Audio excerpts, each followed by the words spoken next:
وانشق البحار. بسم الله الرحمن الرحيم. إن الحمد لله نحمده ونستعينه ونستغفره ونعوذ بالله من شرور أنفسنا ومن سيئات أعمالنا. من يهده الله فلا مضل له ومن يضلل فلا هادي له وأشهد أن لا إله إلا الله وحده لا شريك له وأشهد أن محمدا عبده ورسوله. أما بعد. Kita melanjutkan pembahasan kitab Arba'in An-Nawawiyah,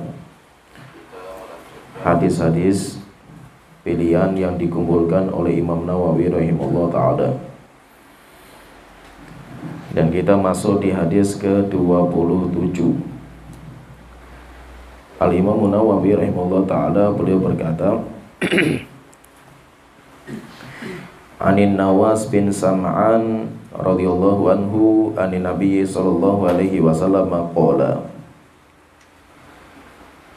Dari Nawas bin Sam'an radhiyallahu anhu, dari Rasulullah sallallahu alaihi wasallam, beliau bersabda, Al-birru husnul khuluqi wal ithmu ma haka fi nafsika wa karihta ayyattali'a alaihi nasu. Rawahu Muslim. Rasulullah sallallahu alaihi wasallam beliau bersabda, Al-birru husnul khuluq. Al-birru, kebajikan itu adalah akhlak yang baik. Wal ithmu, sedangkan dosa adalah ma haka fi nafsika, sesuatu yang membuat ragu di dalam dirimu. Wa karihta ayyattali'a alaihin nasu, dan kamu tidak suka kalau kejelekan itu dilihat oleh orang lain. Rawahu Muslim. Hadis ini dikeluarkan oleh Imam Muslim. Wa an Wabisata ibni Ma'badin qala, dan dalam riwayat yang lain dari Wabisah bin Ma'bad radhiyallahu anhu, qala, beliau berkata, Ataitu Rasulullah sallallahu alaihi wasallam, saya pernah datang kepada Rasulullah sallallahu alaihi wasallam. Faqala, kemudian Rasulullah itu bertanya kepada saya, Ji'ta tas'alu anil birri wal ithmi, wahai Wabisah, apakah kamu itu datang pengen bertanya tentang kebajikan dan kejelekan? Qultu na'am, saya mengatakan benar wahai Rasulullah. Qala istafti qalbaka, maka Rasulullah mengatakan, minta fatwalah kepada hati kamu wahai Wabisah. Al-birru matma'annat ilaihi nafsu, karena kebaikan itu sesuatu yang membuat jiwa kamu itu tenang. Watma'anna ilaihil qalbu, dan sesuatu yang membuat hati kamu itu bisa tentram. Wal ithmu mahaka fin nafsi, sedangkan kejelekan itu sesuatu yang membuat goncang dalam dirimu. Wa taraddada fis sadri, dan membuat ragu dalam dadamu. Wa in aftakan nasu fa aftauka, walaupun orang-orang itu berfatwa kepada kamu akan bolehnya. Qala Syekhu rahimahullah, Syekh mengatakan, hadithun hasanun, yaitu kata Imam Nawawi, beliau mengatakan hadis ini adalah hadis yang hasan, yaitu hadisnya Wabisah. Rawainahu fi musnadil imamaini, kami meriwayatkan hadis itu dari dua musnadnya imam kita, yaitu Imam Ahmad dan Darimi. Imam Ahmad dan Imam Darimi bi isnadin hasan, dengan sanad yang hasan. Tetapi banyak ulama yang melemahkan hadis dari Wabisah ini. Jadi di sini intinya Al-Imam Nawawi rahimahullah ta'ala menyebutkan dua riwayat membicarakan tentang ciri, tanda-tanda kebaikan dan tanda-tanda keburukan dalam diri kita. Kalau dalam hadis yang pertama, Rasulullah menyebutkan kebajikan itu adalah akhlak yang mulia. Kalau dalam riwayat Wabisah, Rasulullah mengatakan kebajikan itu sesuatu yang membuat jiwa kamu itu tenang. Itu kalau dalam riwayat ini bedanya al-birru itu beda. Tetapi kalau al-ithmu, dosa, kejelekan, dua riwayat itu sama. Sama-sama kejelekan itu sesuatu yang membuat jiwa kita itu goncang, yang membuat kita itu takut kalau ada orang itu melihat kita. Nah, jadi ada riwayat dua yang menyebutkan seperti ini. Kita sebutkan yang pertama dulu, hadis yang pertama, yaitu hadis dari Nawas bin Sam'an radhiyallahu anhu. Nawas bin Sam'an ini termasuk orang Syam, karena nanti termasuk Syamiyin. Ceritanya itu bapaknya Nawas bin Sam'an, berarti Sam'an bin Khalid, itu pernah datang ke Rasulullah SAW sebagai utusan. Mulai tahun 8 Hijriyah itu ke atas itu sudah mulai datang wufud, yaitu tahun-tahun di mana banyak orang-orang atau kabilah-kabilah itu yang mengutus utusan kepada Rasulullah SAW. Termasuk yang datang itu Sam'an. Sam'an itu bapaknya Nawas. Dia datang kepada Rasulullah SAW. Kemudian ketika berjumpa dengan Rasulullah, dia sudah beriman. Kemudian riwayatnya itu, ceritanya itu, dia itu memberikan hadiah kepada Rasulullah, Sam'an ini, yaitu hadiahnya itu 2 sandal. Kemudian 2 sandalnya diterima sama Rasulullah SAW. Kemudian nanti dia itu pengen menikahkan Rasulullah dengan saudarinya. Saudarinya itu dari Kilabiyah, sehingga nanti sama Rasulullah itu dinikahi. Sama Rasulullah itu saudarinya Sam'an itu dinikahi sama Rasulullah. Tapi ketika mau malam pertama, Rasul itu masuk kamar, tiba-tiba wanita itu berlindung kepada Allah dari Rasulullah SAW. A'udzubillahi minka. Wanita itu mengatakan, saya berlindung kepada Allah dari kamu. Maka Rasulullah SAW mengatakan, laqad ista'adzta min bi'azim. Engkau telah yaitu meminta perlindungan kepada zat yang maha mulia. Akhirnya sama Rasulullah ditunaikan permintaan dia. Setelah itu diceraikan sama Rasulullah SAW. Walaupun nanti khilaf di antara para ulama sebab kenapa wanita itu mengatakan kalimat itu, kenapa, itu banyak perdebatan di antara para ulama. Ada yang mengatakan karena istri-istrinya Rasulullah itu yang lain itu cemburu dengan wanita ini, sehingga mengatakan, istrinya Rasulullah itu mengatakan kepada wanita itu, nanti kalau malam pertama kamu ngomong kalimat seperti ini. Sehingga wanita itu nggak tahu kalimat itu. Setelah itu dia ngomong seperti itu, akhirnya Rasulullah menceraikan. Jadi intinya ada di antara wanita itu yang pernah dinikahi sama Rasulullah kemudian diceraikan. Di antaranya Kilabiyah itu. Kilabiyah itu wanita yang dari Syam ini, yaitu saudarinya Sam'an.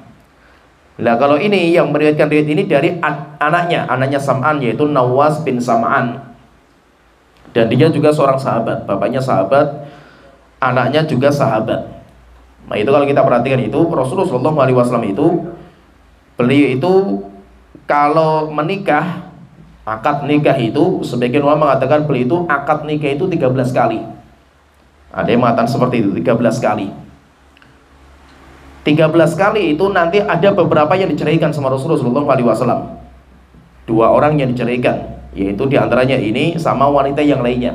Ketika Rasulullah malam pertama melihat di pahanya itu ada belang, setelah itu diceraikan sama Rasulullah SAW.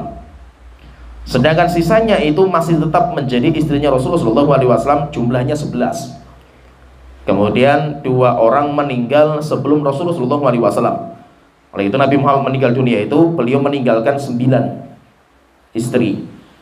Dan Rasulullah itu juga punya budak, tetap di statusnya itu budak. Bahkan ada di antara budaknya beliau itu yang memiliki anak, namanya Maria. Ibtiyah, Maria itu hadiah dari Raja Mesir. Dari Raja Mesir, kemudian dari wanita ini Rasulullah itu memiliki anak laki-laki selain dari Khadijah, termasuk anaknya terakhir Rasulullah SAW, namanya Ibrahim. Kemudian ketika masih kecil, Ibrahim itu nanti meninggal dunia. Berarti Rasulullah itu punya istri dan Rasulullah itu punya budak. Kalau budaknya Rasulullah tidak masuk dalam julukan Ummahatul Mukminin. Ummahatul Mukminin itu ibunya orang-orang yang beriman. Tidak masuk. Yang masuk dalam kategori Ummahatul Mukminin itu adalah istri. Kalau istri itu berarti dimerdekakan. Ada di antara wanita atau istrinya Rasulullah itu budak juga. Budak juga, tapi akhirnya dimerdekakan sama Rasulullah SAW, dan maharnya itu dimerdekakannya dia. Jadi sebagai mahar, akhirnya dimerdekakan, setelah itu dinikahi sama Rasulullah SAW, sehingga statusnya istri, bukan statusnya budak. Dan beda antara wanita merdeka dengan budak, itu statusnya beda. Karena kalau budak itu statusnya seperti binatang, bisa dijual belikan, bisa dihibahkan, bisa diwariskan. Tetapi kalau wanita merdeka tidak bisa, karena dia wanita merdeka. Nah, jadi dari riwayat ini dari Nawas bin Sam'an radhiyallahu anhu, beliau mengatakan albirru husnul Rasulullah, dia mengatakan Rasulullah SAW, beliau bersabda, albirru husnul khuluq. Kebajikan itu adalah akhlak yang mulia. Di sini kenapa kok Rasulullah SAW itu dalam dua riwayat ini berbeda? Di dalam riwayat ini Rasulullah mengatakan kebajikan itu apa? Kebajikan itu ya akhlak yang mulia. Sehingga akhlak mulia itu kebajikan. Ya, jadi kalimat bir, kebajikan itu, kalau hadis yang pertama Rasulullah mengatakan kebajikan itu akhlak yang mulia. Sehingga akhlak yang mulia itu merupakan kebajikan. Kalau riwayat yang kedua, nanti riwayat dari Wabisah bin Ma'bad, beliau menyebutkan bahwasanya Rasulullah SAW ketika ditanya masalah kebajikan, beliau mengatakan kebajikan itu matma'annat ilaihi nafsu. Kebajikan itu adalah sesuatu yang membuat jiwa itu bahagia. Maka nanti kata para ulama, kenapa dalam riwayat ini kok dibedakan? Maka kata para ulama, kebajikan itu ada dua sisi. Kebajikan itu ada dua sisi. Yang pertama berkaitan dengan hablum minan nas, hubungan antara kita dengan orang lain. Maka kebajikan antara kita dengan orang lain dalam hubungan kita dengan manusia itu sifat kebajikan, sifat baik itu adalah muamalah dengan akhlak yang mulia. Maka akhlak mulia itu merupakan kebajikan yang sangat tinggi. Jadi kebajikan itu kebaikan yang sangat tinggi itu namanya albir. Sehingga sebagian ulama mengatakan bir itu beda dengan khair. Kalau khair itu kebaikan, tapi kalau bir itu lebih, jadi kebaikan yang paling tinggi derajatnya, itu namanya bir. Sehingga dalam bahasa Indonesia itu sering kalau bir itu diartikan kebajikan, kalau al khair diartikan dengan kebaikan. Itu antara kebajikan dan kebaikan. Nah, di sini kita membahas masalah bir. Bir itu kebajikan. Kebajikan itu apa? Ya, jadi kebajikan itu ada dua sisi yang harus kita lihat dalam memaknai kebajikan. Yang pertama, bi'tibari muamalatil khalqi, dilihat dari sisi muamalah kita dengan orang lain. Maka kebajikan dalam muamalah kita dengan orang lain itu dengan akhlak yang mulia. Oleh itu Rasulullah SAW itu pernah memberikan wasiat kepada Mu'adz bin Jabal. Rasulullah mengatakan wa khaliqin nasa bi khuluqin hasanin. Bergaulah. Ya, jadi kebajikan itu ada dua sisi pengertian. Yang pertama bi'tibari muamalatil khalqi, kebajikan dalam muamalah kita dengan manusia yang lainnya. Kebajikan yang paling tinggi itu adalah dengan akhlak yang mulia. Sehingga Rasulullah SAW mengatakan wa khaliqin nasa bi khuluqin hasanin. Bergaulah dengan manusia dengan akhlak yang mulia. Ini yang pertama, yaitu kalau kebajikan itu berkaitan dengan hablum minan nas, hubungan kita dengan manusia yang lainnya. Kemudian yang kedua, kalau kebajikan itu dilihat dari sisi hablum minallah, hubungan antara kita dengan Allah Ta'ala. Bagaimana kita memperbaiki hubungan kita dengan Allah Ta'ala, maka kebajikan yang paling tinggi adalah fi'lu jami'it ta'ati dhahirati wal batinah. Mengamalkan semua ketaatan baik yang zahir maupun yang batin. Sehingga dengan cara kita itu taat kepada Allah Ta'ala. Oleh itu Allah Ta'ala mengatakan dalam surah Al-Baqarah, Allah Ta'ala menyebutkan kebajikan itu apa? Mencakup semua kebaikan. Allah Ta'ala berfirman, walakinnal birra man amana billahi wal yaumil akhir wal malaikati wal kitabi wan nabiyyin. Kebajikan itu apa? Kamu beriman kepada Allah, hari akhir, malaikat, kitab, nabi. Wa atal mala ala hubbihi dzawil qurba wal yatama wal masakin wa ibnas sabili wasailina wa fir riqab. Dan kebajikan itu apa? Kamu memberikan harta kamu kepada harta yang kamu cintai kepada karib kerabat, anak-anak yatim, orang-orang miskin, ibnu sabil, dan orang-orang yang meminta. Dan orang-orang yang dia itu sedang membebaskan dirinya sebagai budak. Wa aqamas sholata wa ataz zakata wal mufuna bi ahdihim idza ahadu. Dan kebajikan itu apa? Menegakkan sholat, bayar zakat, dan memenuhi janji-janji mereka ketika mereka berjanji. Washabirina fil ba'sa'i wad-dharra'i wa hinal ba's. Dan kebajikan itu apa? Sabar ketika ditimpa musibah dan malapetaka, dan ketika berhadapan dengan musuh. Ulaikal ladzina shadaqu. Merekalah orang-orang yang jujur. Wa ulaika humul muttaqun. Dan merekalah orang-orang yang bertakwa. Berarti kebajikan itu, kalau dilihat dari hubungan kita dengan hamba, dengan manusia, maka kebajikan, kebaikan yang paling tinggi itu dengan kita itu berakhlak mulia.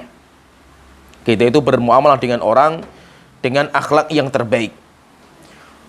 Dan nanti akhlak yang mulia itu yaitu penggunaan akhlak ini bisa lewat lisan, yaitu kita bertutur kata yang baik, atau dengan muamalah langsung anggota badan, atau bahkan diamnya kita. Diamnya kita itu termasuk akhlak yang mulia. Sedangkan hubungan kita dengan Allah Ta'ala dinamakan kebajikan, yaitu kebaikan yang paling tinggi ketika kita itu bisa mengamalkan ketaatan kepada Allah Ta'ala. Dan yang terbaik itu ketika kita itu bisa menginfakkan harta kita dari harta yang paling kita cintai. Itu termasuk cara kita itu berbuat kebajikan kepada Allah Ta'ala. Sampai Allah Ta'ala mengatakan, lan tanalul birra hatta tunfiqu mimma tuhibbun. Kalian itu tidak akan sampai kebajikan yang paling tinggi sampai kalian itu menginfakkan harta dari harta yang kalian cintai.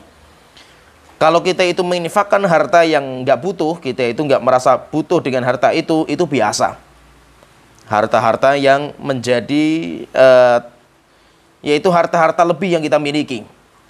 Tetapi yang hebat lagi itu ketika orang itu menginfakkan harta dari harta yang sangat dia cintai. Itu yang luar biasa. Dan itu yang dinamakan dengan kebajikan. Kalau kita perhatikan ayat ini, berarti kebajikan itu mencakup iman. Semua keimanan itu adalah kebajikan. Kemudian yang kedua, kebajikan itu sedekah, baik yang wajib maupun yang tidak, yang wajib maupun yang sunnah. Kebajikan juga itu apa? Menegakkan sholat, memenuhi janji, sabar dari semua macam-macam kesabaran. Sabar ketika kita ditimpa musibah, sabar ketika kita itu menjalankan ketaatan, dan sabar ketika kita itu meninggalkan larangan Allah Ta'ala. Sehingga kata para ulama mengatakan sabar itu nanti ada 3. Sabar itu nanti ada 3 tingkatan. Dan yang paling tinggi, sabar yang paling tinggi itu sabar untuk menjalankan ketaatan Allah Ta'ala. Menjalankan perintah Allah itu butuh kesabaran. Dan kesabaran menjalankan perintah Allah itu luar biasa, beratnya luar biasa.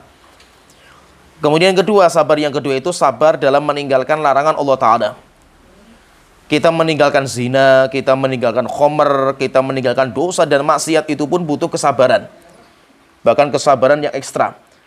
Kemudian yang ketiga, yang paling rendah, sabar yang paling rendah itu sabar dalam menghadapi musibah yang Allah timpakan kepada kita. Sehingga ketika Allah menimpakan musibah, baik musibah itu ada pada anak kita, pada istri kita, pada orang tua kita, atau pada harta kita, atau pada kesehatan kita, atau muamalah kita dengan orang, kita dicaci maki, kita punya masalah dengan teman, kita punya masalah dengan tetangga, Tidak ada cara kecuali kita itu bersabar kepada Allah Ta'ala. Kenapa? Karena itu musibah. Itu musibah, maka itu sabar, semua bentuk kesabaran itu adalah kebajikan. Dan amal semakin tinggi tingkat kesabaran, maka itu semakin tinggi tingkat pahalanya. Sehingga nanti pahala itu tergantung kepada kesabaran. Semakin tinggi kesabaran kita dalam mengamalkan kebaikan, maka berarti pahalanya itu semakin besar. Oleh itu Rasulullah SAW, kenapa beliau menyebutkan tentang orang-orang yang dinaungi sama Allah Ta'ala itu? Di antaranya adalah pemuda yang menggunakan masa mudanya untuk beribadah. Kenapa masa muda? Bukan orang tua. Karena masa muda untuk beribadah itu butuh kesabaran yang luar biasa. Rasulullah juga mengatakan di antara 7 golongan yang dinaungi sama Allah Ta'ala itu imamun adil, pemimpin yang adil. Kenapa hanya pemimpin yang adil? Kita kalau adil kenapa nggak dimasukkan dalam 7 golongan? Karena pemimpin yang adil itu butuh kesabaran. Sehingga semua macam kebaikan itu semuanya nanti masuk dalam bab namanya al-birru. Birru itu kebajikan. Sehingga kalimat kebajikan itu, kenapa Rasulullah SAW itu dalam riwayat yang pertama beliau mengatakan husnul khuluq. Sedangkan yang kedua Rasulullah mengatakan kebajikan itu apa? Matma'annat ilaihi nafsu. Kebajikan itu adalah sesuatu yang membuat hati kamu itu tentram. Kenapa hati kita itu bisa tentram? Ketika kita itu bisa kembali kepada Allah Ta'ala. Sehingga sabdanya Rasulullah yang pertama, birru itu, kebajikan itu adalah akhlak yang mulia ketika kita itu bermuamalah dengan orang. Sedangkan sabda Rasulullah dari riwayat yang kedua, birru itu, kebajikan itu adalah sesuatu yang membuat hati kita tenang, yaitu dalam hubungan kita dengan Allah Ta'ala. Kenapa? Karena dengan kita kembali kepada Allah Ta'ala, hati itu bisa tenang, bisa tentram, dan hati itu bisa bahagia. Oleh itu Allah Ta'ala mengatakan, ala bidzikrillahi tatmainnul qulub. Dengan berzikir kepada Allah Ta'ala, kembali kepada Allah Ta'ala, hati itu bisa tenang dan tentram. Oleh itu para ulama itu, ketika mereka itu mendapatkan ilmu, karena memang nikmatnya ilmu itu beda dengan nikmatnya harta. Harta itu semakin banyak, semakin gelisah kita itu. Maka setiap nikmat, setiap kenikmatan itu, semakin banyak kok semakin rasa takut dan sedih itu semakin kuat, berarti itu bukan kenikmatan. Kalaupun dinamakan kenikmatan, itu namanya kenikmatan yang semu.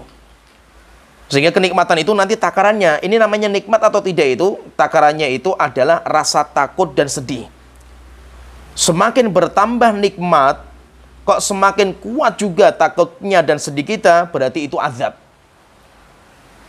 Sedangkan kenikmatan semakin bertambah nikmatnya, kok rasa sedihnya semakin hilang, rasa takutnya semakin hilang, maka itu yang dinamakan dengan kenikmatan. Oleh karena itu, sebenarnya itu iman, ilmu, amal soleh, itulah namanya kenikmatan yang sejati. Kenapa? Karena dengan bertambahnya ilmu kita itu semakin tenang, rasa takut semakin hilang, rasa was-was semakin pudar, dan kita itu nggak gelisah, karena ilmu kita yang kita miliki. Tetapi harta, jabatan, tahta, wanita, semakin kita miliki semakin kuat, maka rasa takut dan rasa stres, sedih itu semakin kuat juga. Maka berarti apa? Itu muqaddimah azab. Muqaddimah azab. Kenapa? Karena kita itu sudah diazab. Misalkan orang punya jabatan, sebelumnya dia nggak punya jabatan.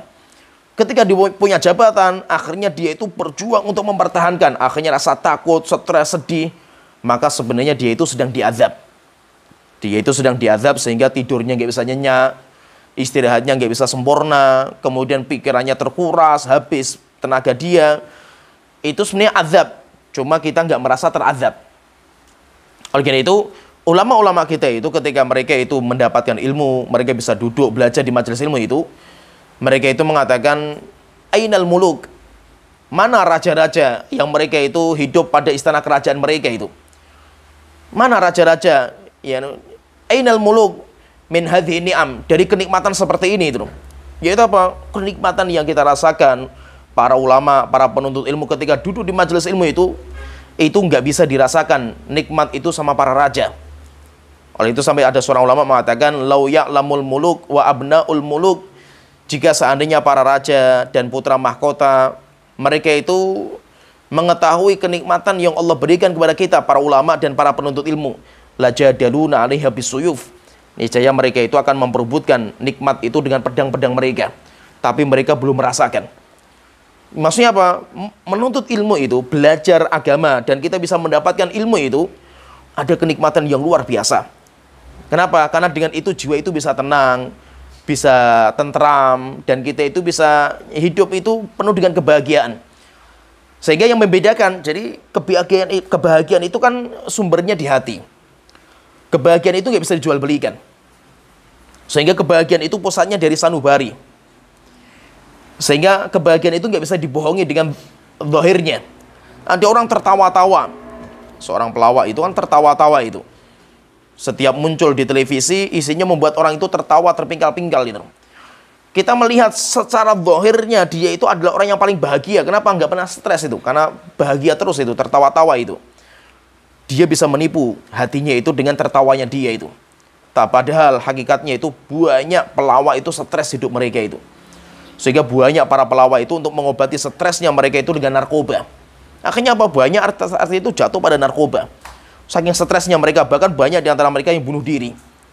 Walaupun apa? Walaupun mereka bisa menyembunyikan stresnya hati mereka itu dengan zahirnya mereka. Maka itu ada sebuah kenikmatan yang itu berasal pada pusarnya hati. Dan itu nggak didapatkan dari orang-orang, para raja, putra mahkota, para artis. Itu nggak mendapatkan kenikmatan itu. Kenapa? Karena didapatkan bagi orang-orang yang Allah Ta'ala cintai. Yaitu apa kenikmatan itu? Kenikmatan berupa iman, berupa amal soleh, yang membuat hati kita itu tentram. Oleh itu kalau kita perhatikan, seorang muslim, semualah manusia di dunia ini, semuanya itu sedang diuji. Anda orang kafir ya diuji, orang yang beriman juga diuji. Nabi diuji, orang selain Nabi juga diuji. Tapi kenapa? Para Nabi dan Rasul itu, mereka itu kok tenang sekali, bahagia mereka itu dengan ujian mereka. Yang membedakan itu hati mereka. Kenapa? Karena mereka bisa menikmati pada ujian-ujian mereka itu. Akhirnya apa? Orang-orang yang beriman itu hidupnya bahagia. Walaupun mereka itu banyak ujian. Sedangkan orang-orang kafir ketika mereka diuji, mereka itu stres. Sampai akhirnya mereka bunuh diri. Karena saking gak kuatnya mereka itu menghadapi ujian mereka. Yang menjadi masalah itu hatinya mereka. Oleh itu Rasulullah SAW itu ketika beliau menyebutkan masalah bir, kebajikan itu, Rasul itu mengatakan matma'annat ilaihin nafsu. Kebajikan itu adalah sesuatu yang membuat jiwa kamu tenang. Watma'anna ilaihil qalbu. Dan sesuatu yang membuat hati kamu itu bisa tentram. Itu namanya kebajikan. Oleh itu terkadang ada sebuah kenikmatan yang memang itu nggak dirasakan sama orang lain itu. Yaitu apa? Kenikmatan berzikir. Banyak orang yang menganggap bahwasanya apa? Zikir, baca Quran itu membuat ngantuk. Kenapa? Karena Anda belum merasakan kenikmatan, kelezatan itu gitu. Ketika anda sudah merasakan lezatnya zikir, itu melebihi makan dan minum. Sehingga bahkan para malaikat saja hidupnya mereka dengan berzikir. Malaikat nggak pernah makan dan minum. Nutrisinya malaikat berzikir. Kenapa? Ada sebuah kenikmatan melebihi itu gitu. Yaitu apa? Berzikir kepada Allah Ta'ala. Ada sebuah kenikmatan yang nggak dirasakan sama orang. Yaitu apa? Sodakoh. Terkadang kita memberikan orang lain itu kelezatan yang luar biasa rasanya itu. Cuma bagi orang yang merasakan. Kenapa? Terkadang dengan sodako itu hati bisa tentram. Kenapa? Bahagia kita itu. Bisa membuat orang bahagia itu, kita bisa bahagia itu. Tetapi kenikmatan ini nggak dirasakan sama orang lain. Sehingga apa? Ada sebuah kenikmatan yang luar biasa lah itu. Seperti kita belajar. Bagi orang-orang yang belum merasakan lezatnya ilmu, ya belajar itu susah, belajar itu membosankan. Tapi bagi orang-orang yang sudah merasakan lezatnya ilmu, luar biasa, sampai mereka itu lupa dunia dan seisinya itu. Ketika mereka itu sudah belajar. Sampai ulama itu membahas, apakah nanti di surga itu menuntut ilmu itu masih ada? Belajar di surga itu masih ada enggak itu? Banyak ulama yang mengatakan masih ada. Kenapa? Semua kenikmatan dunia yang itu dinamakan nikmat, pasti nanti di hari kiamat itu ada. Tinggal nikmatnya kita itu di mana itu? Ketika nikmatnya kita itu ada pada zikir kita, sholat kita, ada pada ibadah kita, ada pada menuntut ilmu kita, maka nanti di surga itu ada. Di surga itu ada. Maka ada sebuah kelezatan yang gak dirasakan sama orang lain. Maka itu terkadang apa? Kita itu tertipu dengan casingnya itu. Ada orang yang dia itu disiksa, ada orang yang diazab, ada orang yang ditimpa musibah. Kita itu merasa mereka itu orang-orang yang kasihan gitu loh. Yaitu mereka itu adalah orang-orang yang kasihan kalau kita lihat itu. Padahal yang perlu dikasihan itu kita. Terkadang kita melihat saudara-saudara kita misalkan yang di Yaman, saudara-saudara kita yang di Palestina, yang digempur sama musuh-musuh kita itu. Terkadang kita di Indonesia yang negeri yang aman, tentram seperti ini itu, kita melihat mereka itu kasihan gitu. Kasihan kita melihat mereka itu. Ada yang dibom, ada yang dibunuh. Kita itu kasihan melihat mereka itu. Padahal mereka itu orang yang paling bahagia. Cuma kebahagiaan mereka itu Anda itu nggak bisa merasakan gitu.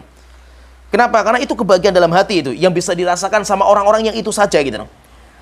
Kita ketika melihat saudara kita misalkan yang ditimpa musibah, gunung meletus, banjir dan yang lainnya, kita melihat mereka itu kasihan sekali itu. Akhirnya kita berjuang untuk membantu mereka itu. Padahal mereka itu sedang merasakan lezatnya mereka itu lezat gitu loh.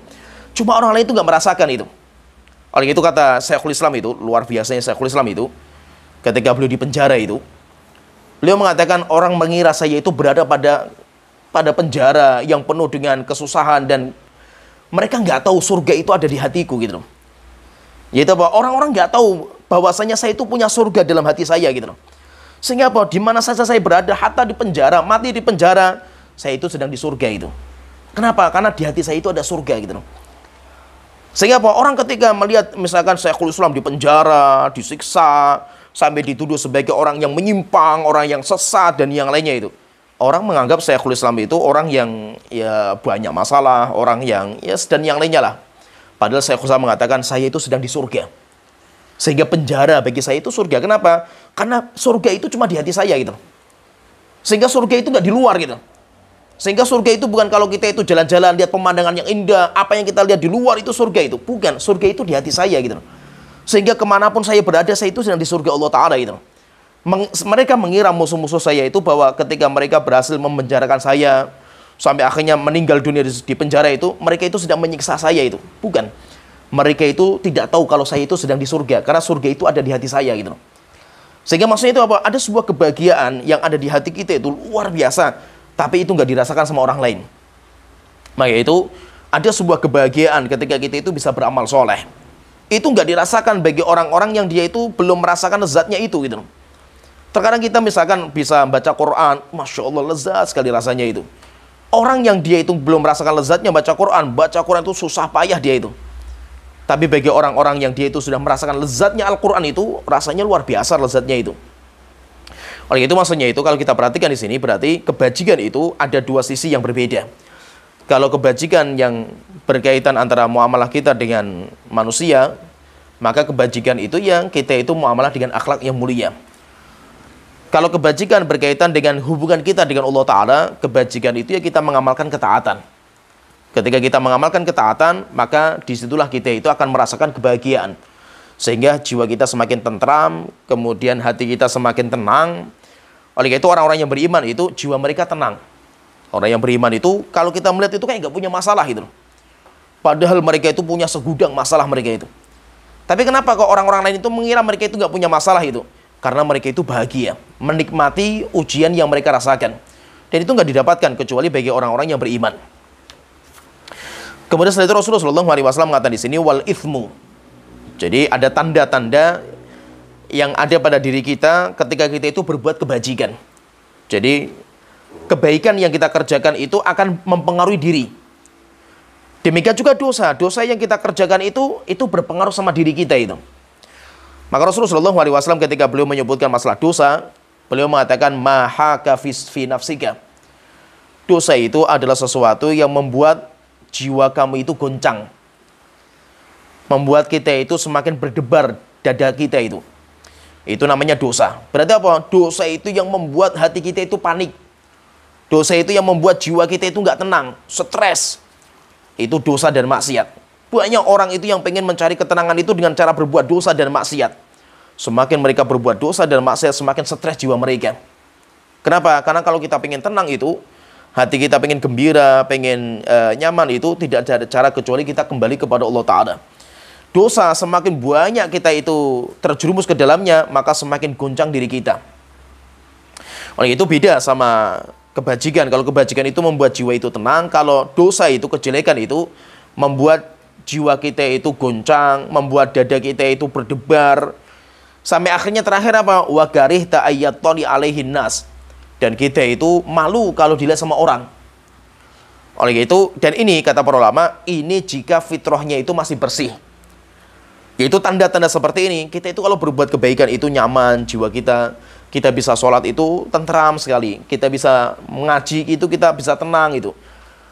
Ketika kita berbuat dosa dan maksiat itu rasanya itu hatinya itu rasanya goncang, berdebar, sampai akhirnya kita takut dan malu ketemu sama orang. Itu kata para ulama, ciri seperti ini, tanda-tanda yang ada pada diri kita seperti ini, syaratnya itu jika fitrah kita itu masih lurus. Orang yang fitrahnya masih lurus, pasti dia itu akan menolak kejelekan. Yaitu ibaratnya kayak kesehatan lah diri kita misalkan itu. Imunitas diri itu masih kuat. Sehingga ketika ada virus masuk, misalkan masuk lewat hidung misalkan itu, maka akan dikeluarkan virus itu. Dengan cara apa? Bersin. Virus kotor masuk dalam mata kita, nanti akan dikeluarkan. Sehingga apa? Terkadang ketika virusnya terlalu kuat, akhirnya apa? Sampai dia itu panas, sampai pusing. Kenapa? Karena terjadi gejolak dalam dirinya itu. Kenapa? Virus itu akan merusak dirinya, tapi akan ada perlawanan. Demikian juga dosa. Diri kita itu kalau fitrahnya masih bersih itu, diri kita itu kan menolak dosa dan maksiat. Nah itu apa? Awal-awal kita berbuat dosa itu nggak enak sama sekali itu. Tapi ketika dibiasakan, mulai dibiasakan kayak penyakit. Penyakit ketika sudah biasa sampai akhirnya penyakit itu sudah sampai kronis, maka terkadang apa? Orang itu menikmati dengan penyakitnya itu. Demikian juga apa? Dosa. Orang berbuat dosa apa saja lah. Coba misalkan kita nggak pernah berbuat dosa A misalkan itu. Ada orang misalkan dia itu nggak pernah ngerokok. Awal kali dia ngerokok, rasanya nggak enak itu. Siapa yang mengatakan rokok itu enak gitu loh? Ya kan? Tapi kenapa kok rokok itu sampai akhirnya nggak bisa ditinggalkan itu? Karena dia sudah menjadi candu. Ketika sudah menjadi candu, maka diri kita itu akan membentuk, butuh kepada perkara itu. Akhirnya apa? Perkara itu menjadi lezat dalam diri kita. Karena sudah dibiasakan, dibentuk dalam diri kita itu. Tapi awal-awal orang memulai itu nggak enak itu. Orang misalkan dia belajar untuk berdusta.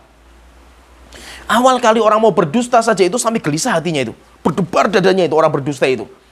Orang mencuri, ketika awal kali dia mencuri sampai gemeter tubuhnya itu.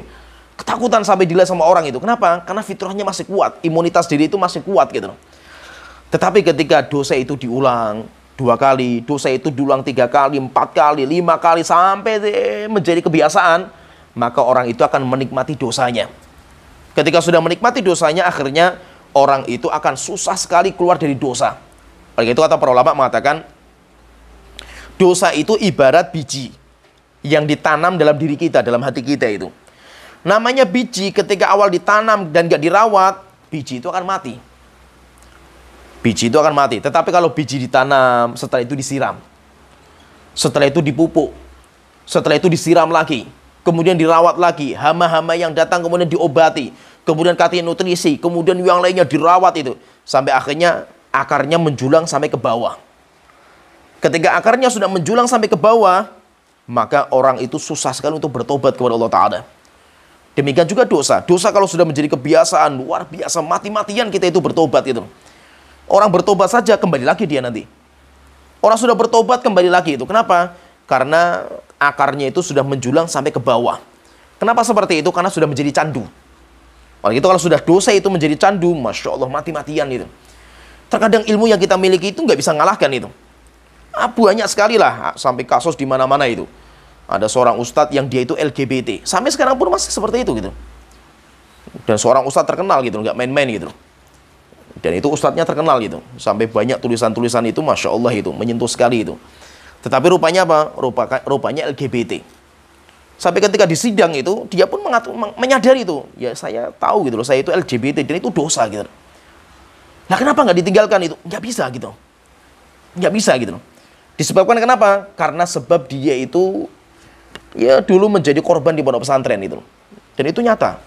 Sampai lulusan Madinah loh, LC pulang ke Indonesia itu jadi ustadz lulusan Madinah gitu.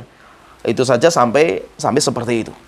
Oleh itu karena apa? Dosa itu kalau sudah menjadi candu, itu kita walaupun ilmunya sudah kuat itu belum tentu bisa menangkis. Kenapa? Karena jiwa kita itu sudah dibentuk gitu loh. Yaitu ibaratnya kayak apa?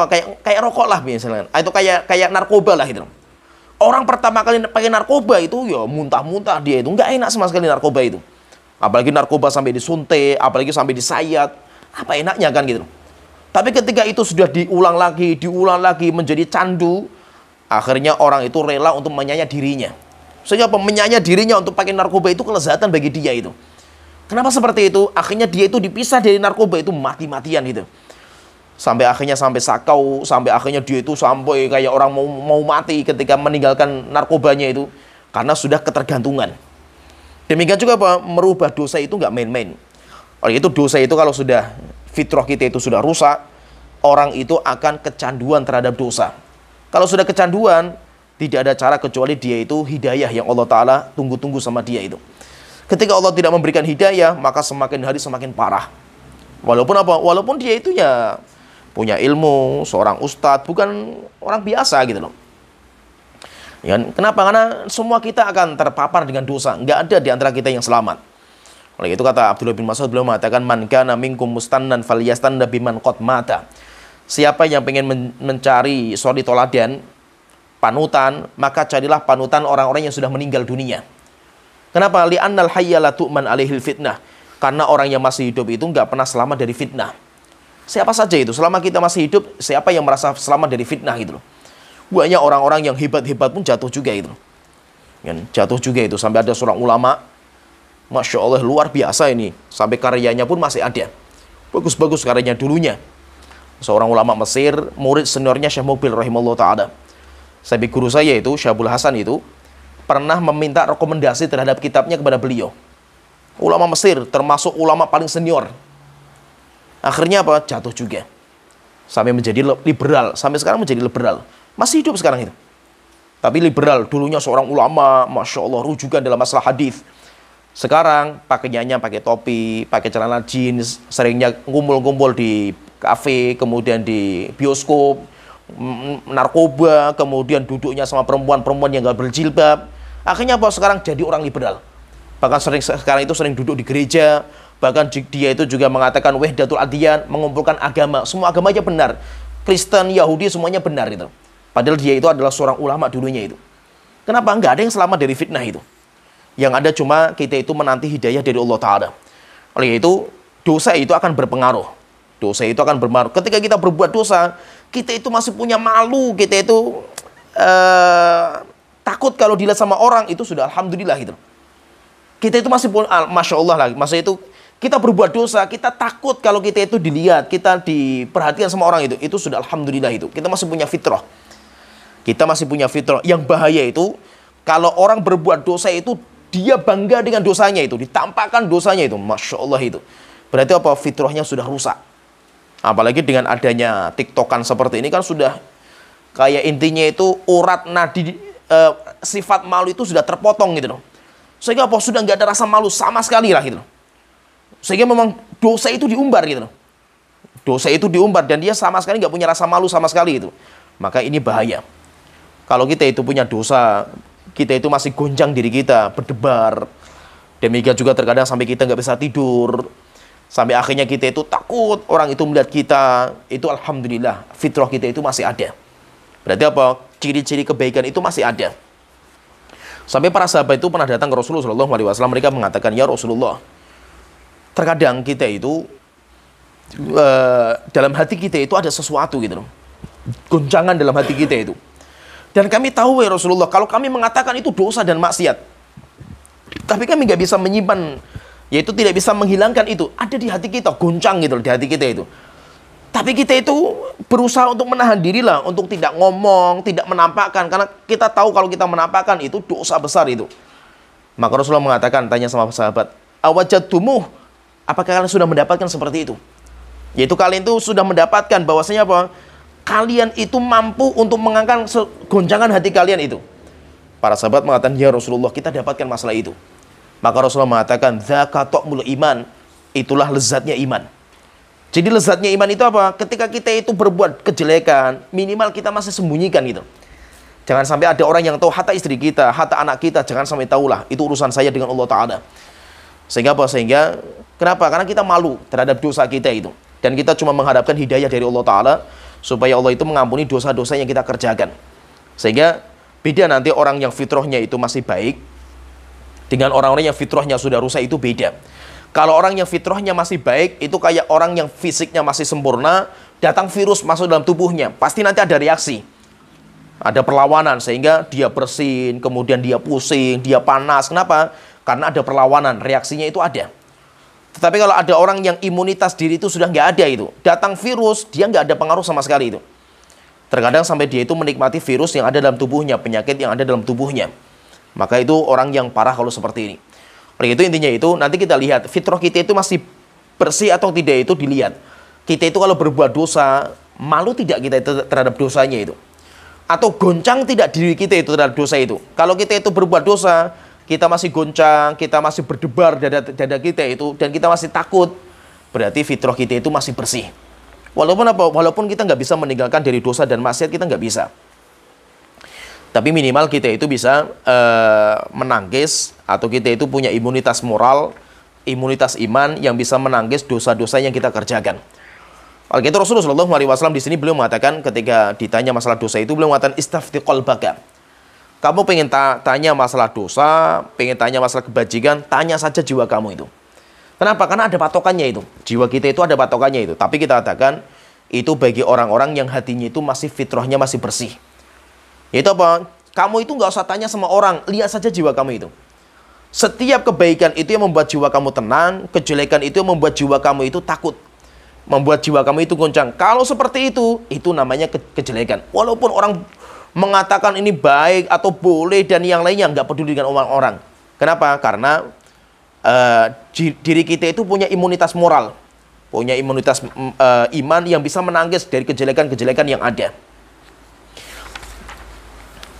Setelah itu Rasulullah dalam riwayat yang kedua Rasulullah mengatakan di sini, ketika ditanya tentang kebajikan dan kejelekan, ditanya sama Wabisah bin Ma'bad, tapi riwayatnya dilemahkan oleh para ulama. Walaupun Imam Nawawi mengatakan hadisnya itu hasan. Hadisnya itu hasan, tetapi sebagian ulama mengatakan hadisnya itu ma'lul. Ma'lul itu karena ada ilahnya, ada penyakitnya. Tapi penyakitnya ilah itu tidak ada yang mengetahui kecuali hanya para ulama saja. Ulama-ulama yang sudah kuat ilmunya masalah hadis, itu nanti yang tahu penyakit hadis yang dinamakan dengan illah. Jadi ada penyakit hadis itu namanya illah. Illah itu terkadang dohirnya sahih. Tapi rupanya di situ ada penyakit. Itu namanya hadis yang ma'lul. Termasuk hadis ini. Imam Nawawi tapi menghasankan hadis ini, tapi banyak ulama yang mengatakan riwayat ini dhaif. Jadi Rasulullah SAW ketika ditanya masalah kebajikan dan masalah kejelekan, maka beliau standarnya itu hati. Standarnya itu hati. Kamu lihat saja hati kamu itu. Cek saja hati kamu itu. Kamu nggak usah peduli dengan omongan orang. Ketika yang ngomong itu adalah orang-orang awam. Orang yang ngomong orang-orang awam nggak usah dipedulikan itu. Yang penting kamu lihat hati kamu saja itu. Beda kalau yang ngomong itu adalah para ulama. Yang ngomong itu adalah orang-orang yang berilmu. Maka itu nanti takarannya berbeda. Kalau yang ngomong itu adalah para ulama, orang-orang yang berilmu, yang mereka punya hujah, jelas itu bisa jadi patokan kita. Tapi kalau yang ngomong itu masyarakat pada ngomong-ngomong kayak gini, nggak peduli kita dengan omongan orang. Yang kita cari itu adalah ketenangan jiwa. Walaupun terkadang kita itu belum tahu ilmunya masalah ini itu. Tetapi ketika kita itu kok nggak tenang, kita mengamalkan seperti itu, ya kita cari ketenangan. Apalagi kalau kita itu sudah mendapatkan hidayah, banyak orang ngomongi kita, nggak peduli kita itu. Kenapa? Karena kita itu hidup bukan mencari ridhonya orang. Karena mereka saja belum tentu masuk surga itu. Ngapain kita mencari ridho orang yang belum tentu masuk surga itu? Sehingga kita hidup itu untuk mencari ridhonya Allah Ta'ala. Maka siapa yang dia itu mencari ridhonya Allah, maka nanti Allah akan tundukkan ridhonya manusia. Siapa yang mencari ridhonya manusia, Allah akan hancurkan semua cita-cita dia. Sehingga Allah murka kepadanya, dan Allah akan menjadikan semua manusia itu murka kepadanya. Sehingga apa? Ridhonya orang itu bukan tujuan kita. Orang mau benci sama kita atau cinta sama kita bukan urusan kita itu. Yang penting itu apa? Kita itu mencari ridhonya Allah Ta'ala. Oleh itu kata Imam Syafi'i belum mengatakan ridhon nas ghayatun la tudrak. Mencari ridho manusia itu tujuan yang nggak bisa digapai. Sampai kapan kita itu tidak diomongi sama orang gitu loh. Orang mati saja masih diomongi gitu loh. Orang yang baik saja setingkat Nabi saja masih diomongi itu. Bahkan dicaci maki Nabi Muhammad SAW. Kalau kita itu pengen nggak pernah dicaci maki, nggak pernah bisa kita itu. Hidupnya kita itu pasti ada yang pro sama kita, ada yang kontra sama kita itu. Kalau seandainya kita itu takut omongan orang, sampai kapan kita itu nggak diomongi gitu loh. Anda berbuat baik saja ada yang ngomongi. Anda yang berbuat jelek pun ada yang ngomongi juga itu. Terus sampai kapan kita itu nggak diomongi? Nggak akan bisa sampai kita masuk surga gitu. Maka itu apa? Kita itu hidup bukan untuk mencari ridhonya orang. Orang mau benci sama kita, orang mau ridho sama kita, bukan urusan kita. Yang penting itu kita cari ridhonya Allah Ta'ala. Kalau Allah sudah meridhoi kita, sudah berhasil kita itu. Masalah manusia muamalah dengan kita bagaimana, itu bukan urusan kita. Dan kita pun nggak ada prinsip namanya air susu dibalas dengan air tuba, nggak ada sama sekali. Yang penting kita bisa memberikan manfaat kepada orang, orang itu akan membalas dengan kejelekan atau kebaikan, bukan urusan kita. Karena kita itu berbuat kebaikan itu, yang kita cari itu cuma pahala Allah Ta'ala, bukan pahala orang. Sehingga apa? Nggak ada masalah kita itu berbuat baik, tetapi malah orang yang kita baiki itu malah mencaci maki kita di belakang, bukan urusan kita gitu loh. Kenapa? Yang penting kita itu sudah mendapatkan pahala Allah Ta'ala. Kita nggak mengharapkan pujian orang, kita tidak mengharapkan balasan orang. Mau orang itu membalas air susu dengan air tuba, urusan dia dengan Allah Ta'ala, bukan urusan kita. Sehingga apa? Sehingga kalau orang muslim itu seperti ini, tenang saja dia itu. Dia mau berbuat baik, hatta kepada musuhnya pun tetap dia berbuat baik, mendoakan dia. Walaupun apa? Mungkin musuhnya itu setiap hari mencaci maki dia, memfitnah dia, bukan urusan kita gitu loh. Yang penting apa? Saya punya waktu mustajab, saya doakan. Dan itu perlu kita biasakan. Perlu kita biasakan. Dan saya alhamdulillah masa itu kita sudah ya belajar lah kan, itu perlu riyadhah. Seperti ini itu butuh riyadhah. Riyadhah itu butuh kayak olahraga lah, mengolahragakan jiwa. Bukan hanya mengolahragakan badan, tapi jiwa itu perlu olahraga juga itu. Yaitu apa? Di mana kita itu bisa mendoakan kebaikan bagi orang-orang yang mencaci maki kita dan memfitnah kita itu. Dan itu perlu kita bisa seperti itu. Terkadang kita itu difitnah sama orang, dicaci maki sama orang, kita tahu orangnya lah gitu. Tapi di malam waktu-waktu yang mustajab, seperti Jumat, sebelum maghrib, kita malah mendoakan orang itu. Kita doakan supaya Allah mengampuni dosanya, merahmati dia, Allah memberikan rezeki yang lancar kepada dia. Padahal dia itu mencaci maki kita itu. Kenapa? Karena urusan dia dengan kita itu bukan urusan kita itu. Itu urusan Allah Ta'ala itu. Yang penting saya itu bisa membuat kebaikan kepada siapa saja itu. Oleh itu intinya kalau kita perhatikan intinya itu kita itu hidup jangan kita itu mencari ridhonya orang. Kalau kita hidup untuk mikir orang, stres diri kita itu. Tetapi kita itu hidup untuk mencari ridhonya Allah Ta'ala. Bagaimana orang itu muamalah sama kita, urusan mereka dengan Allah Ta'ala, bukan urusan kita. Ya kan? Kalau seandainya pun ada orang yang mencela kita, memfitnah kita, kita perlu bersyukur. Kenapa? Ada orang yang memperhatikan kita gitu. Berarti apa? Ada orang yang perhatian sama kita itu, walaupun dia itu memperhatikan aibnya kita. Dan alhamdulillah rupanya apa? Rupanya kita itu masih punya aib itu, yang perlu diperbaiki dan perlu ditutupi aib kita itu. Maka nggak ada masalah orang mencaci maki kita, orang yang mendolimi kita, alhamdulillah gitu. Masih ada orang yang perhatian sama kita itu.